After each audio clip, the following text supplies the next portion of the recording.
चलो जी, आज की बात करते हैं ईटीएफ वर्सेस म्यूचुअल फंड के ऊपर। आप लोग बहुत कंफ्यूज रहते हैं ना कि ईटीएफ में इन्वेस्ट करें या फिर म्यूचुअल फंड में इन्वेस्ट करें। तो यहाँ पर आपकी प्रॉब्लम सॉल्व होने वाली है, क्योंकि तो यहाँ पर ईटीएफ और यहाँ पर म्यूचुअल फंड, आपको इन सारी चीज़ों का डिटेल, एडवांटेज, डिसएडवांटेज, सारी चीज़ें मैं आपको यहाँ पे दिखाने वाला हूँ और आपको बताने वाला हूँ कि यहाँ पर इन्वेस्टमेंट करने से क्या फ़ायदा होगा और यहाँ पर इन्वेस्टमेंट करने से क्या फ़ायदा होगा, और साथ में इनका डिसएडवांटेज क्या है ये भी आपके साथ मैं शेयर करने वाला हूँ। वीडियो बड़ा ही इंटरेस्टिंग होने वाला है। 5 मिनट के अंदर आपको समझ में आ जाने वाला है कि आपको ईटीएफ में इन्वेस्ट करना चाहिए या फिर आपके लिए जो ये म्यूचुअल फंड है, पुराना इन्वेस्टमेंट का प्लान, ये सही होता है। कौन आपके लिए सही है, ईटीएफ या फिर म्यूचुअल फंड? चलिए एक एक करके समझते हैं और सारी चीज़ें आपको यहाँ पे डिटेल में समझाते हैं। सबसे पहले दोस्तों यहाँ पे बात कर लेते हैं म्यूचुअल फंड की, और यहाँ पर सबसे पहले बात करते हैं ईटीएफ की। ठीक है, एक्सचेंज ट्रेडेड फंड इसका फुल फॉर्म होता है, और यहाँ पर इसका हम बात करते हैं कैरेक्टरिस्टिक्स। ठीक है, यहाँ पर इसके हम बात करते हैं कैरेक्टरिस्टिक पे। क्या है ये?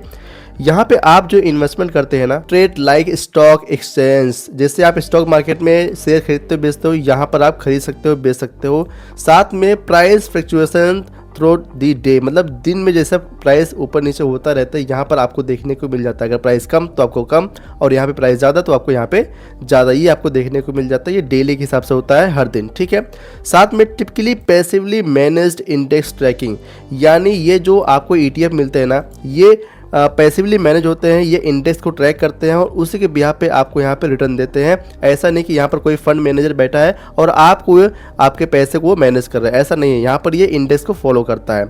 अच्छा, ये तो हो गया इसका कैरेक्टरिस्टिक्स। अब यहाँ पे बात करते हैं दोस्तों इसके एडवांटेज की। ठीक है, अगर आप ईटीएफ में इन्वेस्ट करते हैं तो इसके एडवांटेज क्या है, साथ में इसके डिसएडवांटेज क्या है, ये भी इसके साथ अभी हम बात करने वाले हैं। लेकिन सबसे पहले बात करते हैं यहाँ पे हम एडवांटेज के बारे में, कि अगर आप ईटीएफ में इन्वेस्ट करते हैं तो इसका एडवांटेज क्या क्या आपको देखने को मिलता है, और उसके बाद में हम बात करेंगे दोस्तों यहाँ पर म्यूचुअल फंड की एडवांटेज और डिसएडवांटेज की। ठीक है, तो सबसे पहले यहाँ पर हम बात करते हैं एक्सचेंज ट्रेडेड फंड यानी ईटीएफ की। तो यहाँ पर सबसे पहले जब बात आती है एडवांटेज की, तो एडवांटेज में सबसे पहले क्या आता है, लोअर एक्सपेंस रेशियो। जी हाँ दोस्तों, जो ईटीएफ है ना, यहाँ पर एक्सपेंस रेशियो को लेकर बहुत ही बड़ा सवाल उठता रहता है, क्योंकि ईटीएफ में आपको यहाँ पे एक्सपेंस रेशियो बहुत ही नॉर्मल देने पड़ते हैं कंपेयर टू म्यूचुअल फंड के। क्यों? इसका एक रीज़न है दोस्तों, मैंने आपको यहाँ बताया क्या कि पैसिवली मैनेज होने वाले फंड है, ट्रैकिंग करते हैं इंडेक्स की, जिसकी वजह से आपको यहाँ पे एक्सपेंस रेशियो यानी म्यूचुअल फंड या फिर ईटीएफ को मैनेज करने के जो चार्जेस होते हैं ये कम हो जाते हैं। ये इसका सबसे बड़ा एडवांटेज माना जाता है मेरे हिसाब से, लोअर एक्सपेंस रेशियो वाला। अच्छा, दूसरा एडवांटेज क्या है, इंट्राडे ट्रेडिंग फ्लेक्सिबिलिटी। यहाँ पर आप डेली खरीद सकते हो बेच सकते हो, यानी आपका यहाँ पे रोज रोज आपका इन्वेस्टमेंट होता है और रोज रोज आप विड्रॉल करना चाहो तो भी कर सकते हो। इंट्राडे यानी सेम डे में, अगर जिस तरीके से मार्केट ओपन है तो आप यहाँ पे कर सकते हो। ठीक है, अच्छा, यहाँ पर एक और आपको चीज़ देखने को मिल जाती है, टैक्स एफिशिएंसी ऑफन।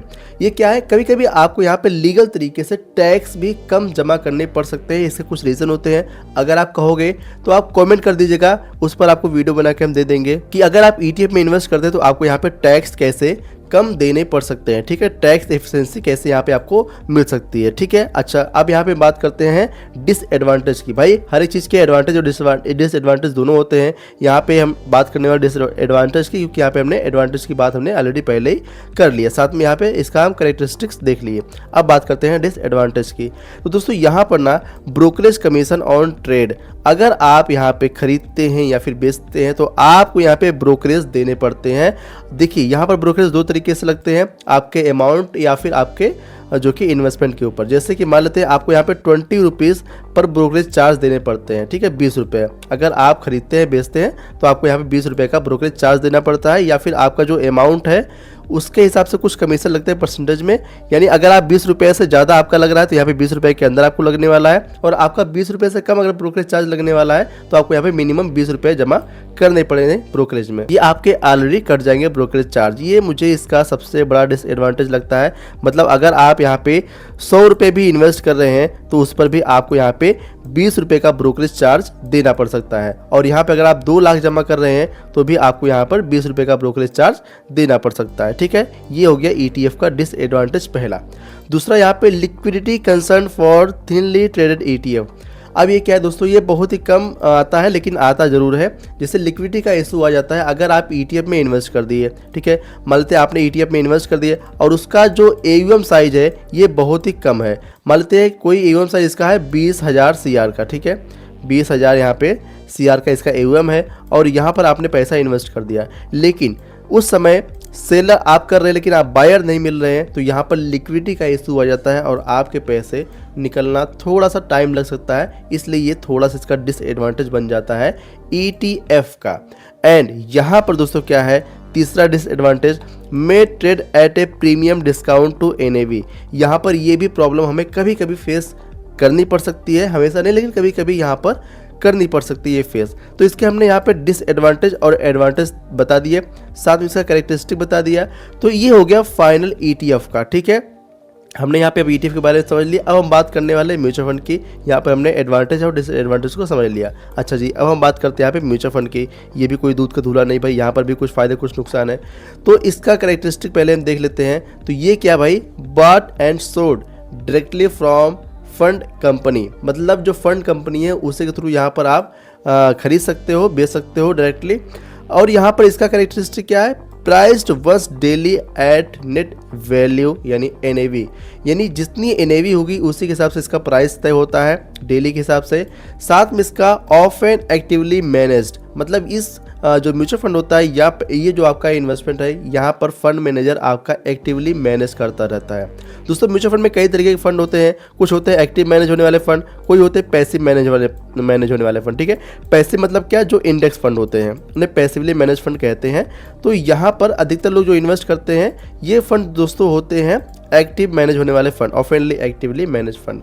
अच्छा, यहाँ पे हमने कैरेक्टरिस्टिक देख लिया। अब हम बात करते हैं दोस्तों इसके एडवांटेज की, कि आखिर म्यूचुअल फंड के जो एडवांटेज है ये कौन कौन से होने वाले हैं। तो यहाँ पर मैं आपको 3 एडवांटेज बताता हूँ, फिर डिसएडवांटेज बात करते हैं।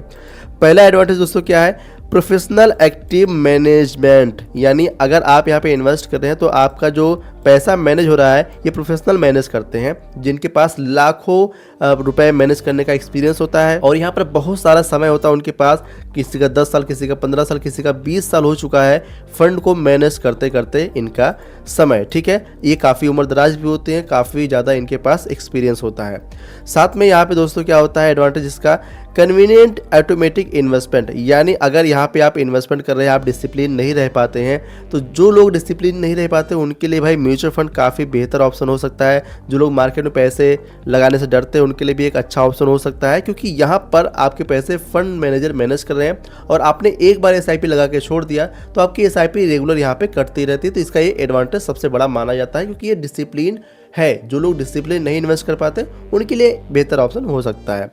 साथ में यहाँ पे no brokerage commission for no load funds, यानी अगर यहाँ पे आप इन्वेस्ट करें तो आपको यहाँ पे ब्रोकरेज नहीं देना है, यहाँ पे सिर्फ और सिर्फ एक्सपेंस रेशियो आपका लगता है।